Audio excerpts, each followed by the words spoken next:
¿Podemos leer en alguna medida una región del cerebro y predecir algo?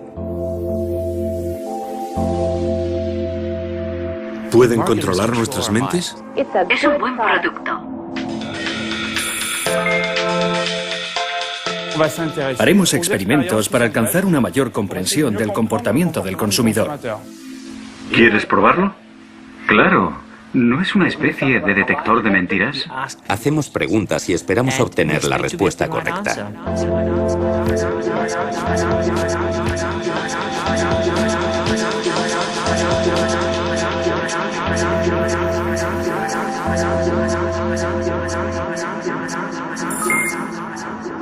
En la actualidad, el marketing está sufriendo. Miles de millones, cientos de miles de millones de dólares se están gastando en todas partes en marketing.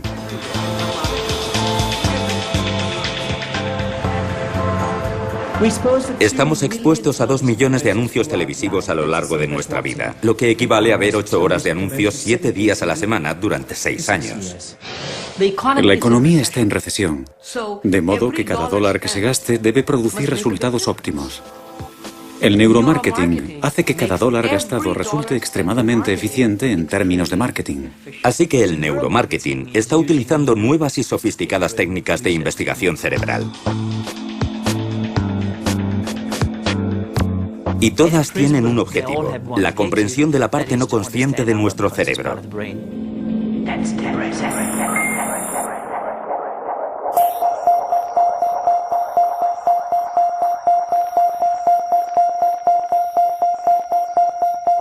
La comprensión de nuestro subconsciente está muy bien, pero ¿con qué objeto? Tal comprensión puede mejorar la forma de cuidar de nosotros mismos, pero ¿puede utilizarse también para ejercer influencia sobre nosotros? Estas cuestiones se están debatiendo actualmente en la Asamblea Nacional de Francia. Los miembros del Parlamento evalúan las cuestiones éticas que suscita la neurociencia, y en particular el neuromarketing. Como investigadores y científicos, estamos obviamente interesados en el cerebro. Lo que constituye una novedad es el hecho de que actualmente los ejecutivos de la publicidad y los creadores de videojuegos están interesados en nuestro cerebro. Hoy día existe una industria de miles de millones de dólares construida alrededor de la ciencia cerebral, mayoritariamente en los Estados Unidos, pero está empezando a llegar aquí.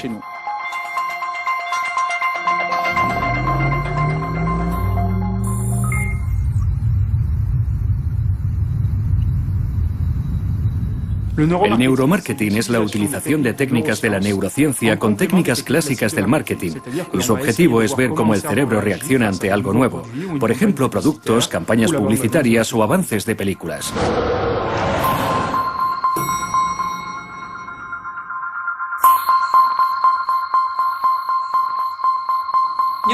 El neuromarketing es muy sencillo. Analizas ondas cerebrales para conocer la eficiencia del marketing, de la publicidad, las marcas, las ventas en local, etc. Pero sin hacer preguntas a las personas. Observando directamente el cerebro y prescindiendo de la interpretación humana, y leyendo directamente el cerebro.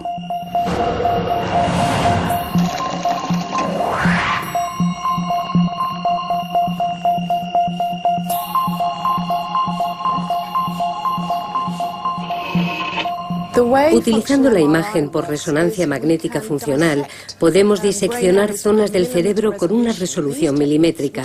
Con estas técnicas, que nos permiten observar el proceso implícito o inconsciente que determina nuestro comportamiento, podemos empezar a interrogar al cerebro de los consumidores qué es lo que realmente estos quieren. ¿Cómo puede la industria estar segura de que fabrica los productos que la gente quiere realmente?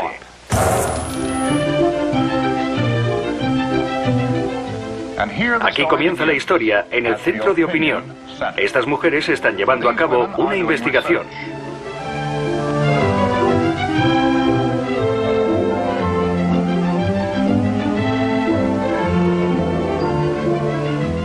Y estas mujeres también están llevando a cabo una investigación.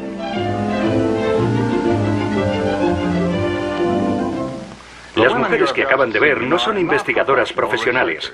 Son simplemente amas de casa de diferentes partes del país, pero todas estas mujeres están realizando una investigación relacionada con los productos para la casa. Investigación en cuanto a estilo, utilidad y ventas. Mucho antes de que este tipo de imágenes existiese, hace mucho tiempo la vida era simple. Los artículos eran escasos y se hacían por encargo. El mercado era local y la competencia no existía. El marketing, por tanto, no tenía sentido. Pero entonces el Homo Industrialis se embarcó en la era de la producción en masa. Desde aquel momento el mercado necesitó expandirse y surgió la competencia. El Homo Industrialis dejó de conocer a sus clientes personalmente. Primero manufacturaba y luego vendía. Todo se aceleró y el mercado se saturó. La oferta era superior a la demanda. Luego llegó la depresión de 1929, que fue cuando apareció por primera vez el marketing agresivo. Encontrar nuevos clientes y librarse de la competencia se convirtió en algo esencial para el buen negocio. Las herramientas de comunicación se multiplicaron y las marcas se convirtieron en el emblema de los productos. Utilizando estudios del comportamiento del consumidor como base, el marketing se postulaba como un método racional y científico. Mediante cuestionarios y encuestas, creía que estaba alcanzando el santo grial: conocer las preferencias del consumidor. Cuando existe una crisis y todo el mundo se ve obligado a ajustar el presupuesto, la gente no tiene dinero para gastar, no se siente pudiente. Hoy todo el mundo se siente pobre. No importa quién seas, incluso Bill Gates se siente pobre hoy. Tenemos mucho cuidado con el dinero que gastamos. Por consiguiente, un vendedor debe esforzarse mucho para convencernos de que tiene algo por lo que merece la pena que invirtamos nuestro dinero, nuestro tiempo y nuestra atención. Ese me gusta. Yo prefiero el de la derecha. A mí me gusta este de aquí. ¿Hasta qué punto son precisos los descubrimientos de los centros de opinión? Hasta la fecha nunca se han equivocado. Es bien sabido que entre el 80 y el 90% de todos los productos que se lanzan fracasan en el transcurso del primer año en el mercado. Y dichos productos son respaldados por grupos focales o datos de cuestionarios. Así que existe una diferencia clara entre lo que la gente te dice y lo que hace. Existen problemas graves en las técnicas del marketing clásico, como los cuestionarios y los grupos focales. Los cuestionarios son parciales y los grupos focales pueden estar dominados por una persona que, en un plano mental, se apodera de los otros gracias a su poderosa personalidad. La ventaja de la industria del neuromarketing es el aspecto de la no verbalización. A la gente no se le pregunta lo que piensa. Si tomamos, por ejemplo, Apple y nos preguntamos ¿qué significa la marca Apple? Tal vez diríamos que Apple significa moderno, guay y sexy. Apple significa de fácil manejo. Y Apple significa innovador.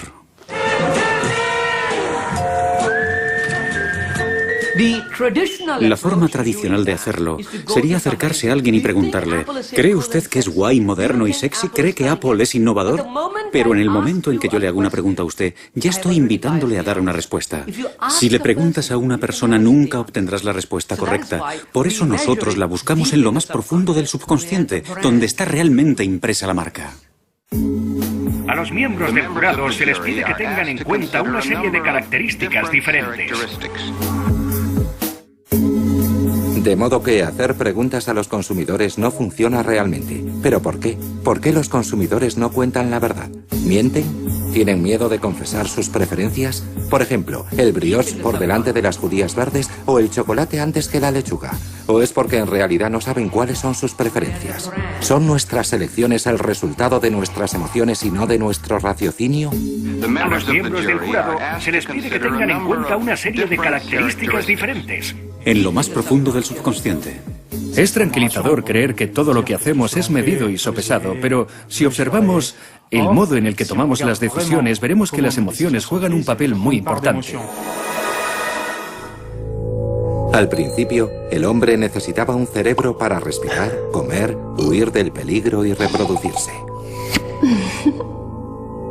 Y entonces, poco a poco, empezó a querer pensar, conceptualizar y teorizar.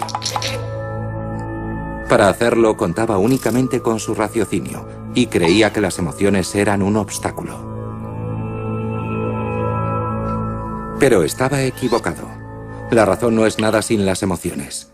Este reciente descubrimiento se lo debemos en gran parte al estudio de un personaje extraordinario, el estadounidense Phineas Gage. Phineas trabajaba en construcciones de vías ferroviarias a mediados del siglo XIX. Era querido por todos sus colegas de trabajo. Era amable, concienzudo y certero. Era, en una palabra, fiable. Hasta el día en que una palanca le golpeó provocándole la pérdida de masa cerebral. Por increíble que parezca, sobrevivió al accidente y solo perdió el ojo derecho. Tras un periodo de convalecencia volvió al trabajo y fue un desastre. Ya nada fue como antes.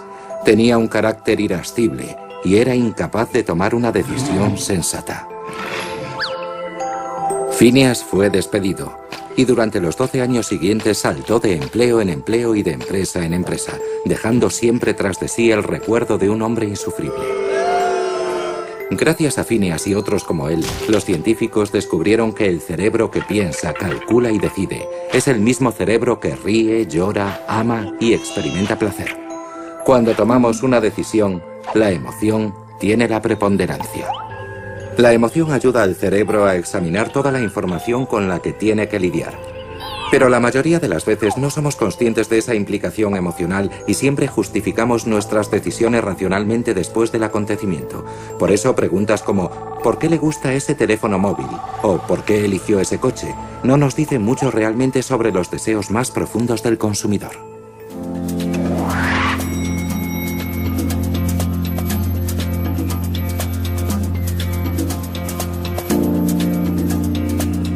Lo que hacemos cada día es irracional. Lo más curioso es que como consumidores creemos que somos profundamente racionales, pero en un 85% somos profundamente irracionales. Y por eso las marcas siguen teniendo un efecto en nosotros, porque las marcas son simplemente emociones que trasladamos a un producto. No es algo que puedas tocar o sentir. Está solo en nuestra mente. Y por eso el neuromarketing está teniendo un éxito tan rápido, porque la industria estaba desesperada por descubrir formas de comprender la mente irracional, ya que constituye un importantísimo campo de batalla en lo que concierne a la implantación del valor de marca en nuestros cerebros. Implantar una marca en particular en nuestro cerebro podría únicamente funcionar a través de la decodificación de nuestro subconsciente. El más amplio estudio de neuromarketing realizado hasta la fecha es el libro Comprología, verdades y mentiras sobre lo que compramos. Su autor, el danés Martin Lindström, es un auténtico gurú del marketing. Se promociona a sí mismo por todo el mundo a través de numerosas conferencias. Fue elegido por la revista Time como una de las 100 personas más influyentes del mundo. En sus conferencias no tiene ningún reparo en desmantelar las ideas estereotipadas de los asistentes. ¿Cuántos de ustedes afirmarían que son profundamente irracionales en todo lo que hacen cada día? Levanten la mano. Una joven señorita que se ha puesto de pie ahí. Ahora ya saben el aspecto que tiene. Manténganse alejados de ella. Se trata de un problema muy grave. Gracias por ser tan sincera. ¡Mentirosos! Bueno, ahora tienen que ser sinceros. ¿Cuántos de ustedes tocan madera? Levanten la mano. Vamos a ver. Usted no ha levantado la mano antes, ¿verdad? Efectivamente. ¿Por qué toca usted madera? Para darme suerte. Es para darme suerte. ¿Y cómo sabe que funciona? No funciona. Vaya por Dios.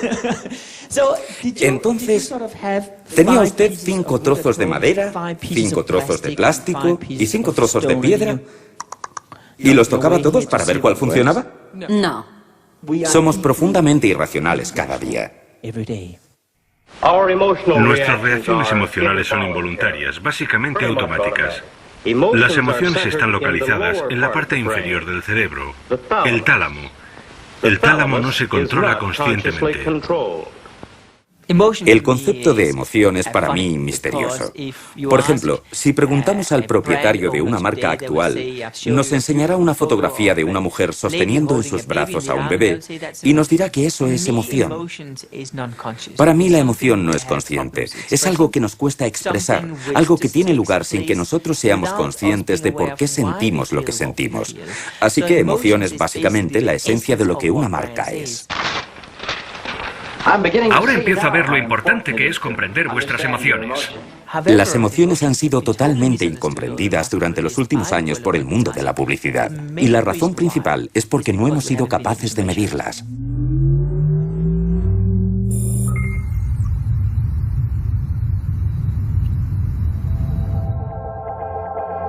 En realidad, mide y registra todo tipo de respuestas emocionales.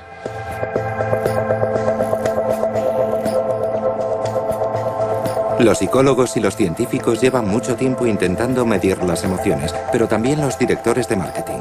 Y la comprensión de aquello que nos mueve interiormente, lo que motiva nuestras elecciones, es lo que las compañías de neuromarketing nos están ofreciendo cada vez más. En este experimento vemos que la temperatura de la piel desciende gradualmente desde la marca 80 en el gráfico hasta cerca del 65. Les habla de nuevo el capitán.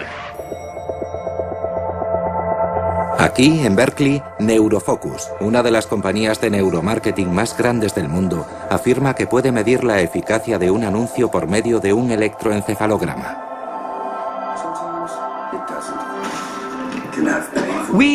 Observamos las ondas cerebrales y tenemos 64 sensores. Cada uno de los sensores monitoriza el cerebro 2000 veces por segundo. De modo que en un segundo obtenemos 128.000 puntos de referencia.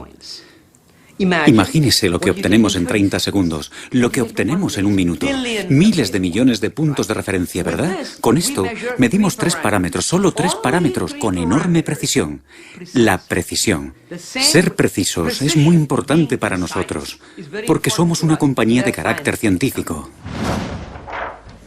Con el cebo Casimir, mi perro vuelve a sonreír. La eficacia publicitaria se apoya en este caso en la tendencia a la felicidad. Si mi perro sonríe, yo sonrío. Optimismo partido por cebo más raíz cuadrada de perro partido por amo es igual a sonrisa al cuadrado. Una compañía de carácter científico. No está mal. Interesante.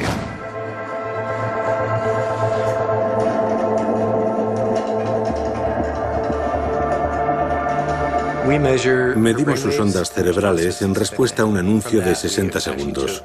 De ahí hemos tomado 3 componentes, que son atención, emoción y memoria. Y a partir de ahí podemos deducir una puntuación total de efectividad, que adjudicamos al anuncio que acabamos de ver. Como puede ver en el gráfico detrás de mí, cada uno tiene su propia puntuación individual. Pero si combinamos los 3, obtenemos una puntuación de efectividad. La puntuación total es muy buena. Entre los 3 componentes tenemos atención, que es muy alta. La atención es el más fácil de capturar, por eso es siempre alta. Pero el perfil emocional sube y baja constantemente, y eso es lo que nos interesa. Si una persona muestra una emoción muy alta, puede producirse agotamiento, se cansa del anuncio enseguida. Por tanto, que suba y baje es muy bueno. La memoria es el componente más difícil de capturar. Si lo consigue, se trata de un buen anuncio, porque la memoria se mantiene muy alta desde el principio.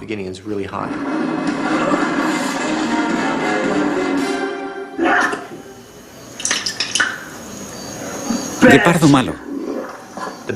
Si conseguimos que la memoria suba, como vemos en el gráfico, que al final sube claramente, eso significa que mostrar la marca o el mensaje al final del anuncio es muy positivo.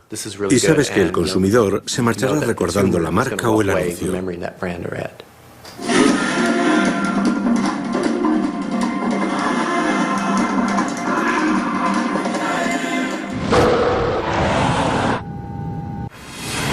De modo que lo que les interesa a las compañías de neuromarketing es nuestra memoria. Pero ¿qué dicen los científicos acerca del modo en que funciona la memoria? ¿Es realmente tan sencilla de decodificar? ¿Y el hecho de recordar un anuncio garantizará realmente que alguien compre el producto? Hola, soy Fabio Babilone.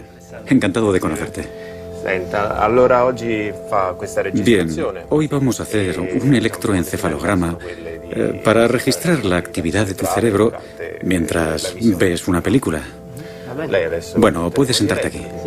Aquí, en Italia, Fabio Babilone, investigador en neurociencia, está intentando descubrir la forma en que la memoria funciona, aunque no por las mismas razones. Él y su equipo quieren comprender los mecanismos implicados en el funcionamiento cerebral, observando la actividad que se produce en el cerebro que recuerda y también en el cerebro que olvida. La mejor forma de hacerlo sigue siendo por medio de la publicidad. Perfecto. Continuemos. Ahora que tienes el gorro puesto, empezaremos a grabar mientras ves la película. Es importante que permanezcas relajado. No te muevas demasiado, especialmente el movimiento muscular. El experimento de Fabio consiste en mostrar un documental con anuncios intercalados a personas cuyas ondas cerebrales quedan grabadas digitalmente. Sus pacientes ignoran lo que los científicos están buscando y lo que se les preguntará a continuación. Babilone los recibe una semana después y les pregunta qué anuncios recuerdan. Y sorprendentemente, un anuncio que se recuerda no genera la misma actividad cerebral que uno que se olvida. Hi, babe.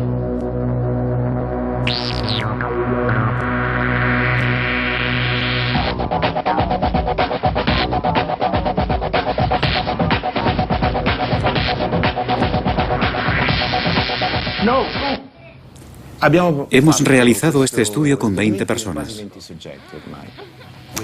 Los resultados de estos experimentos muestran que cuando estamos mirando algo que vamos a olvidar, la actividad cerebral está bastante diversificada. Cada zona del cerebro se comunica con zonas circundantes. Para explicarlo de una forma más gráfica, es como si cada zona del cerebro hiciese una llamada telefónica a las zonas circundantes. Diga. Así que esta zona hablará con esta, pero no con esta. Otra zona hablará con esta de aquí, pero no con esta. Cuando vemos anuncios que dejan una huella en nuestra memoria, los resultados muestran que las diferentes zonas del cerebro hacen llamadas de larga distancia, por así decirlo. Así que esta zona hablará realmente con esta, y todas las zonas se intercomunicarán con mayor intensidad.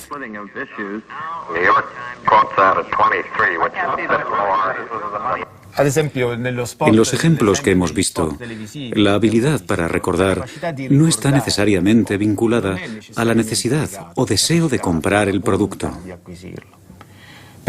Por ejemplo, yo estoy seguro de que todos recordamos anuncios malísimos y productos que no tenemos intención de comprar.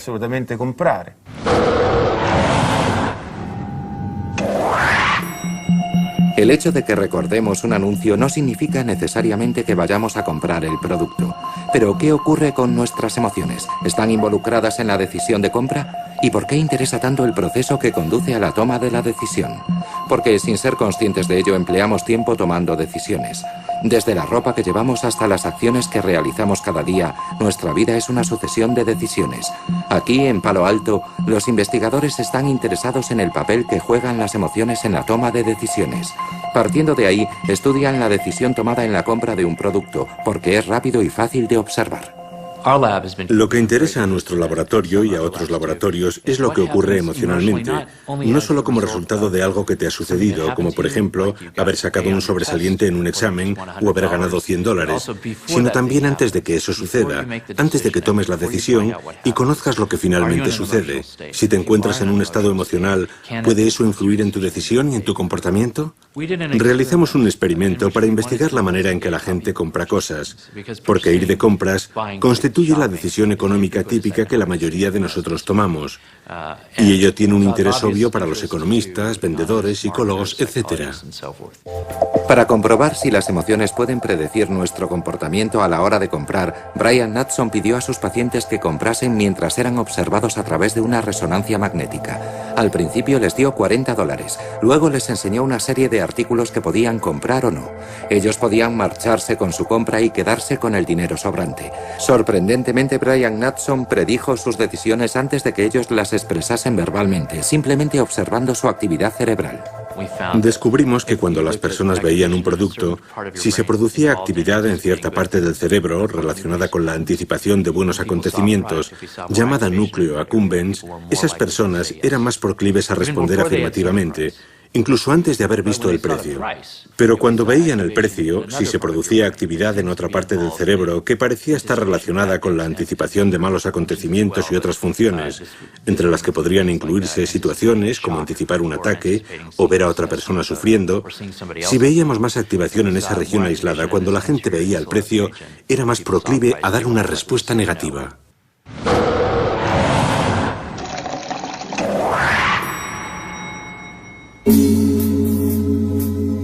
La emoción producida por un anuncio de televisión, el recuerdo, son ahora criterios que pueden medirse.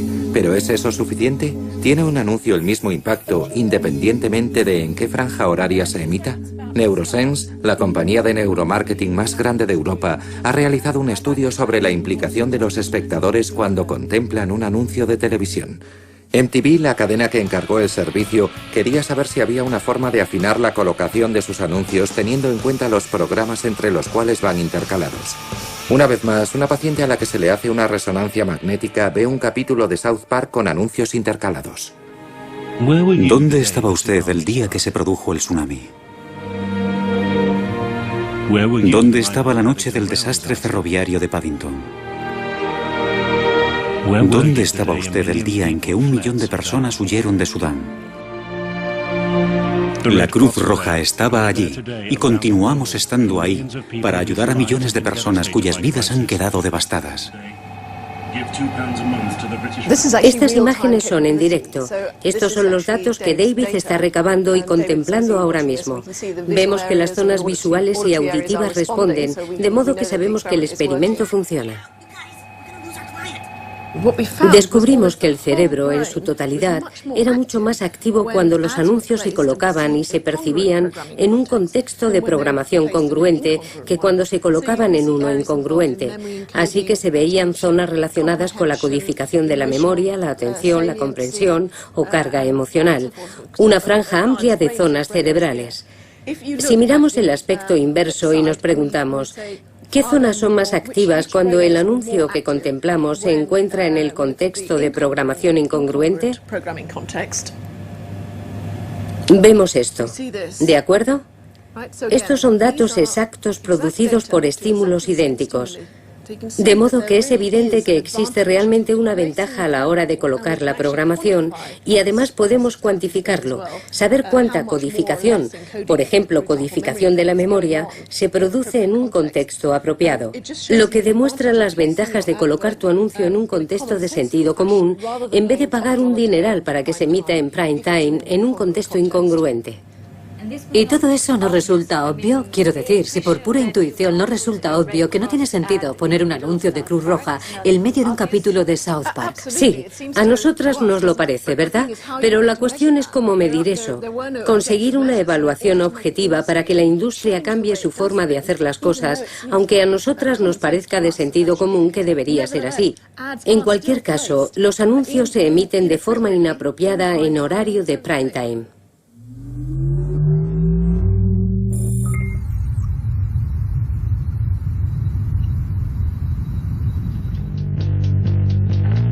Usted y yo estamos expuestos a 2 millones de anuncios televisivos a lo largo de nuestra vida, lo que equivale a ver 8 horas de anuncios televisivos, 7 días a la semana durante 6 años. No podemos recordar todo eso. De modo que para poder sobrevivir necesitamos seleccionar. Ahora sabemos que nuestro cerebro hace esa selección por nosotros. Si no lo hiciese, estallaríamos. Así que lo que recordamos son cosas que están en contexto, que son relevantes para nosotros. Las cosas que están fuera de contexto son borradas de nuestro cerebro, de modo que el 99% de los anuncios que vemos están fuera de contexto. Esa es la razón por la que no funcionan y por la que nos sentimos disgustados como consumidores. Se trata de un signo alentador. Nuestro cerebro, que ha resultado ser bastante inteligente a fin de cuentas, es capaz de discriminar la enorme masa de publicidad que nos rodea. Sin embargo, pese a su capacidad para ser selectivo, lo que busca es la seguridad. Y aquí fue donde Lindstrom hizo un descubrimiento sorprendente. Los sentimientos de pertenencia a una comunidad funcionan en nuestro cerebro con respecto a las marcas, igual a como lo hacen respecto a la religión. Para apoyar este argumento, Lindstrom recurre a la opinión de un sacerdote.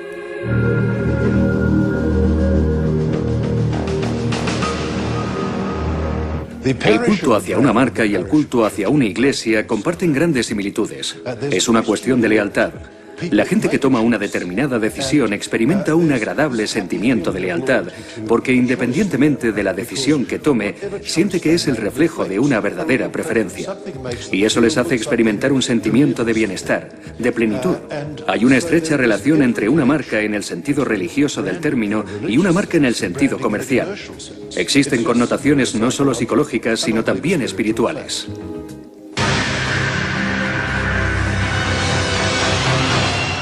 Hace 3 años decidí embarcarme en esto como un reflejo de los resultados del proyecto Comprología. Quería descubrir cuáles son los pilares que hacen de la religión una manifestación tan poderosa. No quiero decir que estemos creando una nueva religión, tan solo estamos aprendiendo del mundo de la religión.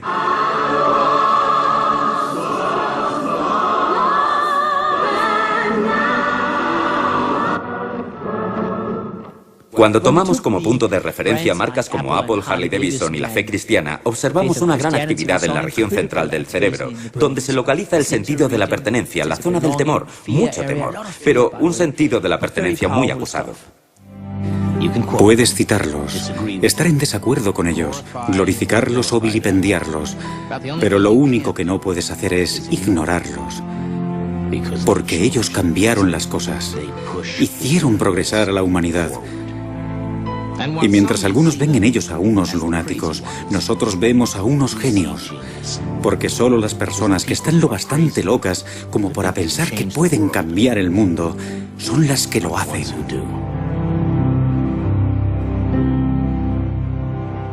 Sin embargo, cuando estudiamos marcas como BP o Microsoft, en comparación con estas otras, la actividad que observamos en el cerebro es prácticamente inexistente. Es muy interesante. Nos indica que no es una simple coincidencia que la religión haya perdurado 2.000 o 3.000 años. Hay algunos elementos fundamentales que afectan a nuestro comportamiento, y puesto que vivimos en un mundo en el que el miedo ocupa un lugar tan preeminente en nuestras vidas, es evidente que las marcas están aprendiendo de los mecanismos de la religión.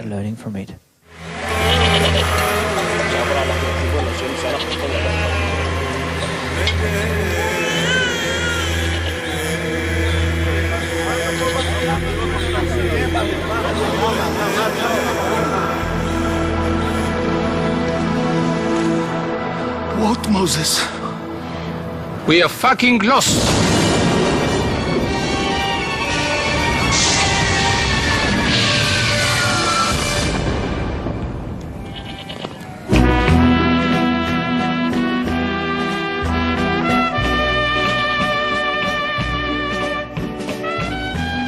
Si le pregunto, ¿es usted fiel a algo? Su respuesta sería, no, yo no soy un perro. No soy fiel a nada. Busco los mejores productos. Pero en lo más profundo de su subconsciente puede que sea fiel. El problema es que se niega a admitirlo o a aceptarlo ante sí mismo. Guardó un joven. Así que en lugar de preguntárselo directamente, le digo, escuche, voy a mostrarle una serie de palabras que aparecen y desaparecen de la pantalla en un intervalo de medio segundo. Algunas de las palabras tienen un punto rojo y otras no. Su trabajo es encontrar las palabras que tienen un punto rojo, y lo que ocurre es lo siguiente. Cada vez que en la pantalla aparece una palabra con un punto rojo, su cerebro reacciona diciendo, ajá, ahí está, la palabra con el punto rojo. Nosotros lo llamamos la respuesta ajá del cerebro. Es un término neurológico en particular que se denomina la respuesta P300. Se trata de una firma neurológica única y concreta. La cuestión es que cada vez que en la pantalla aparece una marca, aunque esa palabra no vaya acompañada de un punto rojo, si tiene una significación profunda en su subconsciente, su cerebro reacciona de todas formas diciendo ¡ajá! La diferencia nos muestra claramente hasta qué punto las marcas resuenan y están profundamente impresas en nuestro subconsciente. Si la publicidad está bien hecha, es como una religión. Contiene al menos alguno de los elementos que la religión ha creado. La religión se apoya sobre 10 pilares, todos ellos muy poderosos, y uno de ellos es lo que llamamos evangelismo. Podría decirse que la publicidad es como la máxima expresión del evangelismo. Es como cuando uno va a la iglesia, y espero no ofender a nadie si digo que una iglesia es como una tienda de marca, solo que su logo tiene forma de cruz, y eso tiene un poder inmenso. Una iglesia nunca llegaría a estos extremos. Sería una forma demasiado excesiva de publicitarse. La iglesia prefiere el boca a boca, porque es un sistema publicitario más auténtico. Pues resulta que las marcas están empezando a hacer exactamente lo mismo ahora. Me gustan porque son muy... ¿Cómo diría yo? Son muy untuosos, ¿sabe? No, prefiero mis Danone. ¿Puede un consumidor fiel ayudar a promocionar una marca? Es posible. Pero mientras las marcas recurren a la fidelidad para promocionarse, ¿qué clase de estrategias pueden utilizar los organismos públicos para hacer llegar sus mensajes preventivos al público? Para disuadirles de fumar, por ejemplo. Lindström constató con sorpresa dos cosas: que los mensajes del estilo "fumar mata" son inefectivos y que el sexo no vende.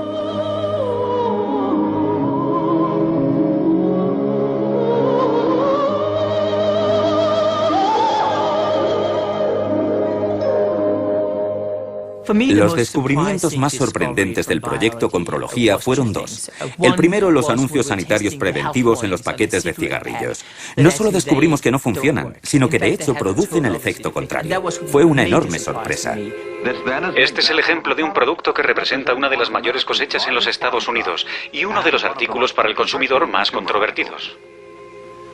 Trabajo con muchos gobiernos de todo el mundo para resolver el problema del consumo de tabaco, un problema que seguramente nunca seré capaz de resolver, aunque confío en que podré hacer que la situación mejore.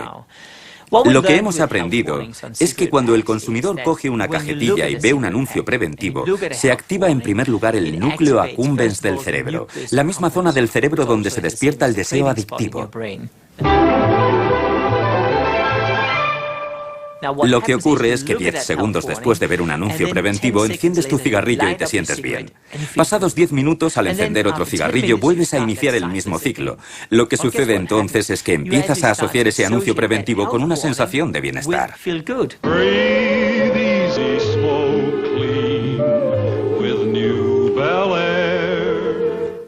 Lo que queremos conseguir es invertir ese proceso, desconectar el vínculo que existe entre el anuncio preventivo y la sensación de bienestar. Y la forma de hacerlo es cambiar constantemente el formato. Un día aparece totalmente en blanco, otro es texto, el tercer día es una fotografía, el cuarto el paquete es completamente rojo. Cambias el color, la forma y el formato para conseguir desconectar constantemente el vínculo entre el principio del efecto Pavlov y el anuncio preventivo. Ese es uno de los consejos que estoy dando. ¿Qué ocurre con el sexo? Un viejo reclamo profusamente utilizado en el mundo publicitario.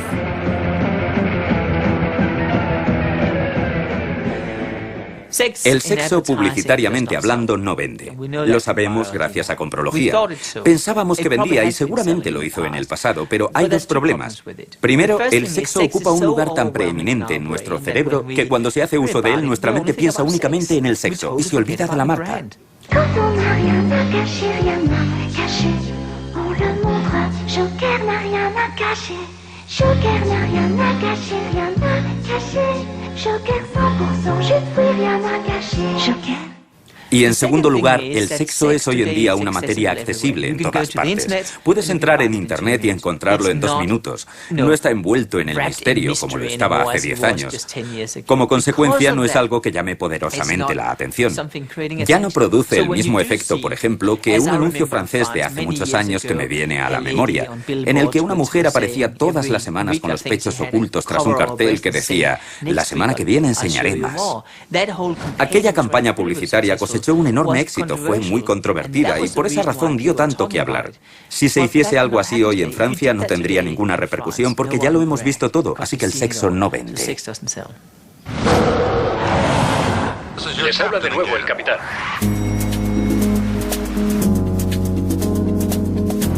De la misma forma que resulta inútil apelar a nuestro deseo sexual, tampoco es esencial dirigirse a nuestros sentidos. La publicidad no presta todavía demasiada atención a nuestros sentidos del oído y del olfato. La razón de esto, según algunos, está relacionada con la evolución humana. A pesar de tantos años de evolución, aún prevalecen algunos de nuestros instintos primitivos. Parece que esto podría deberse a nuestro cerebro reptil. Algunas compañías, como la empresa Salesbrain, han basado todo su negocio en este argumento. Buenos días. ¿Qué ocurriría si pudiesen crear la percepción adecuada en el cerebro de sus potenciales clientes? ¿Qué ocurriría si pudiesen dirigir su mensaje a la parte del cerebro de sus clientes encargada de tomar las decisiones? ¿Qué representaría para ustedes? Mucho más negocio. ¿Qué representaría para sus negocios? ¿Y si el neuromarketing fuese capaz de ofrecerles una fórmula sencilla para hacer justamente eso? ¿Y si pudiesen crear el discurso infalible en cuestión de 3 horas? I like selling. I like it here. I like the job, too. I just hope the job likes me. ¿Valdría la pena el tiempo que le han dedicado? Sí. ¿Cubriría sus gastos de suscripción a Vistage? Sí. Me alegro.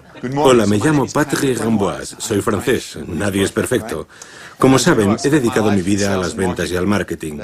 No me sentía satisfecho con toda la formación de ventas que había recibido, así que tuve que crear mi propia metodología. Y esto es lo que quisiera hacer con ustedes. Me gustaría repasar desde el punto de vista ejecutivo lo que sabemos sobre el funcionamiento del cerebro. Ayudamos a las empresas a pulsar el botón compra en la mente de sus clientes. El método de Sales Brain es aplicable a todo el mundo porque se basa en la influencia. Se puede aplicar tanto a gente que vende aviones Airbus, plantas nucleares o yogures, incluso a madres que quieren que sus hijos salgan puntuales hacia la escuela. Voy a resumir en un corte transversal lo que sabemos sobre el proceso de toma de decisiones. Huelga decir que se trata de una descripción muy simplificada de cómo funciona, pero para el propósito con el que trabajamos en ventas y en marketing es muy efectivo. Esto es lo que los neurocientíficos han descubierto usando imágenes por resonancia magnética y otras técnicas para observar el cerebro. El detonante cerebral se encuentra en la parte superior del encéfalo, en la zona que une ambos hemisferios. La literatura médica lo denomina el viejo cerebro. A veces lo llama el cerebro reptil y otras veces el sistema límbico. Da igual el nombre. Lo importante es que utilizamos la parte más ancestral de nuestro cerebro para tomar decisiones. Y esto tiene sus ventajas y sus desventajas. La desventaja es que decidimos al nivel de un cocodrilo. ¿Por qué? Porque compartimos ese cerebro con los reptiles. Por eso se llama el cerebro reptil. El cerebro reptil tiene una enorme antigüedad, se remonta a 450 millones de años. Es lo que los neurocientíficos llaman el cerebro preverbal. El santo grial del neuromarketing es encontrar una imagen o una historia que desencadene una emoción concreta, un sentimiento de alegría, de tristeza o de culpabilidad, y que dicha emoción desencadene a su vez una toma de decisión. Ese es el santo grial que busca el neuromarketing.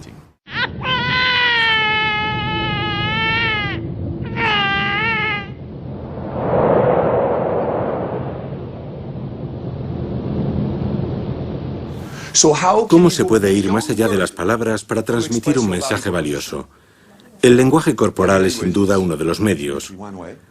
Vamos a estudiar lo que hay que hacer para ser capaz de comunicarse con un órgano que ni siquiera entiende las palabras. Les he mencionado las desventajas, pero resulta que también hay ventajas. Y la gran ventaja es que ese cerebro es tan ancestral, tan primitivo, que resulta casi predecible. Resulta muy sencillo echarle la culpa al cerebro primitivo, también llamado el cerebro reptil. Según una teoría elaborada en los años 60, el cerebro está compuesto de 3 capas. Dicha teoría establece que un cerebro arcaico, el célebre cerebro reptil, constituye la capa más antigua. Heredada de los reptiles, esta capa determinaría una cierta dosis de comportamiento reflejo, como la agresividad y la huida. La capa intermedia, heredada de los primeros mamíferos, sería responsable de comportamientos más complejos y estaría vinculada a la memoria y a las emociones. La capa superior, el neocórtex, posibilitaría el pensamiento abstracto y el lenguaje. Reprimidos a raíz de los sucesivos estadios de la evolución humana, los 3 cerebros tendrían dificultades para comunicarse entre sí. Algo parecido a cuando los ordenadores se enfrentan a nuevos sistemas de codificación. El inconveniente de esta teoría es que se apoya en falsas nociones sobre el funcionamiento y la anatomía del cerebro, y en una imagen falsa de cómo ha evolucionado el cerebro de una especie a otra durante millones de años. En otras palabras, si usted se enfada, no eche la culpa a su cerebro reptil. La sola idea de que puede existir una especie de botón detonador en el cerebro subestima el sistema más complejo que posee nuestro organismo. El cerebro es el órgano más complejo de nuestro cuerpo, tanto en términos funcionales como estructurales. La idea de que tengamos una protuberancia criminal o un botón de compra es completamente falso desde el punto de vista científico, pero es un buen argumento para el marketing. Paul Valéry decía que lo simple es falso y lo que no es simple es inútil. Cuando se trata de vender el neuromarketing, se habla de cerebros reptiles, botones de compra, decisiones inmediatas, contrastes y temores. Por desgracia para los vendedores y por fortuna para nosotros, los consumidores, la decodificación del cerebro es una posibilidad aún muy remota.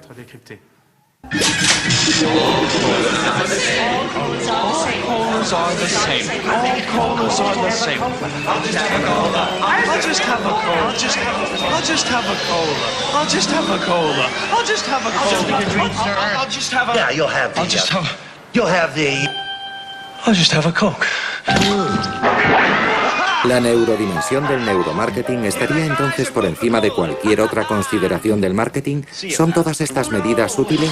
¿Funcionan o son ideas sin fundamento? Y si funcionan, ¿corremos el riesgo de estar cada vez más influenciados?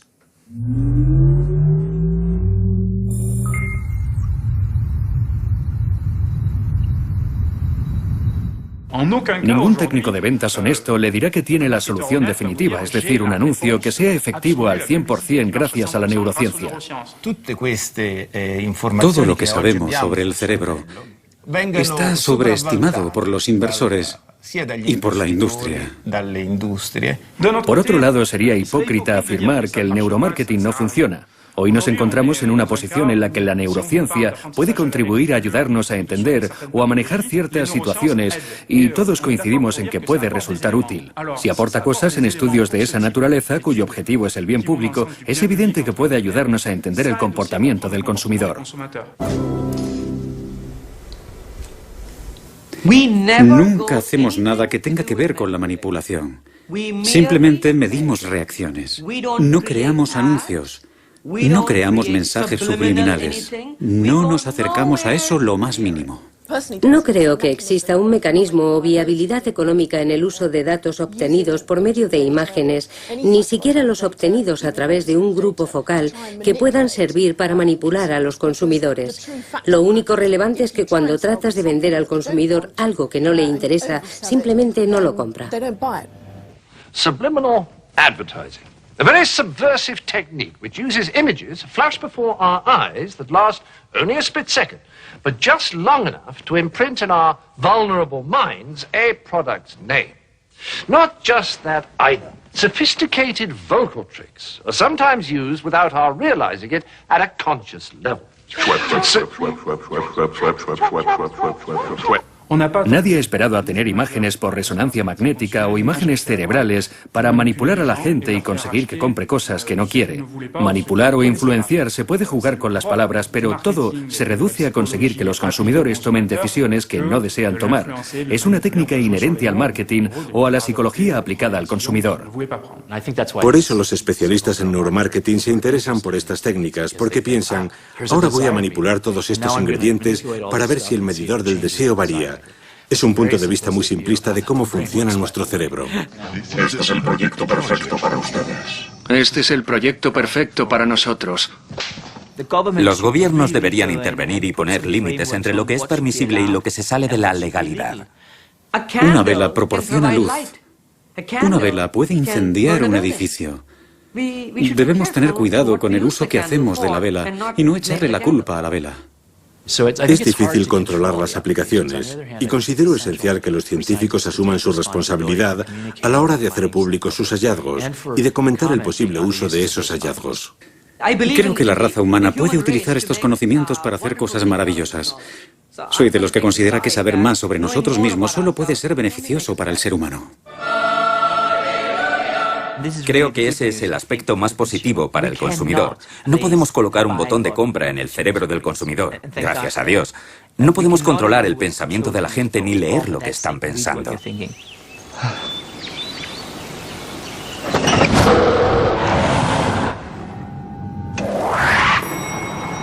Podemos estar tranquilos. La ciencia, y particularmente la ciencia del neuromarketing, tiene sus límites. Nadie va a leer nuestras mentes, por el momento al menos. Pero, ¿qué ocurrirá en el futuro? Si nos atenemos a los hechos, aquí, en la Universidad de Pittsburgh, el equipo del profesor Marcel Just ha comenzado ya a decodificar nuestros pensamientos. El objetivo no tiene nada que ver con el neuromarketing. Este equipo trabaja principalmente el área del lenguaje, centrándose especialmente en el autismo. Pero, ¿qué sucederá cuando otros tengan acceso a sus resultados? En estos últimos años se han podido utilizar imágenes por resonancia magnética funcional para identificar el contenido de los pensamientos de la gente.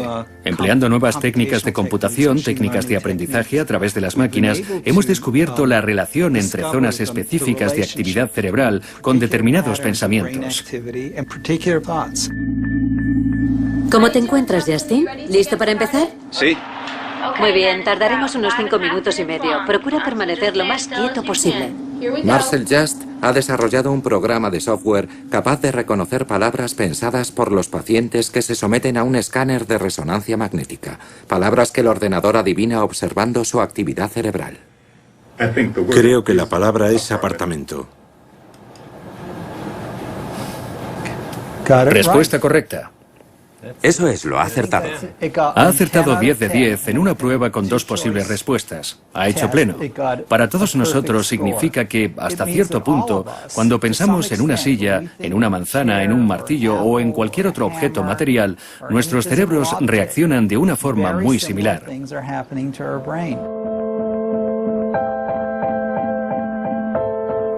Creo que de aquí a 10 o 20 años no necesitaremos escáneres por resonancia magnética. Es una actividad electromagnética que se produce en el cerebro y algunos sensores serán capaces de detectarla. Es muy posible que dispongamos de algún aparato portátil que sea capaz de ver lo que ocurre en el cerebro de una persona. Pasaremos a ser una especie de colonia nudista mental.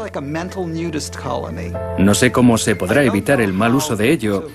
Creo que es un nuevo conocimiento realmente maravilloso, pero también estoy seguro de que podrá utilizarse con malos propósitos. La gente se pregunta, ¿qué pasará con los interrogatorios policiales? ¿Qué pasará con el neuromarketing? Estoy seguro de que se utilizará con fines poco éticos. Normalmente requiere la cooperación del individuo. Tengo que pensar manzana antes de que nadie pueda verla, pero al final creo que requerirá de una menor cooperación. Entonces, ¿es perjudicial que todo el mundo sepa lo que estás pensando? Bueno, sin lugar a dudas representará el fin de la privacidad. Creo que a medida que avanza la ciencia, las posibilidades de manipular a la humanidad, tanto para bien como para mal, son enormes. Realmente enormes. Creo que seremos capaces de cambiar la naturaleza de la raza humana. ¿Queremos crear nuevas especies? Creo sinceramente que estaremos en condiciones de hacerlo. Aunque la idea es algo que verdaderamente me sobrepasa. No sabría cómo gestionarla. ¿Queremos hacer algo así? Pienso que será una de las grandes cuestiones a la que nos enfrentaremos los seres humanos y ocurrirá muy pronto.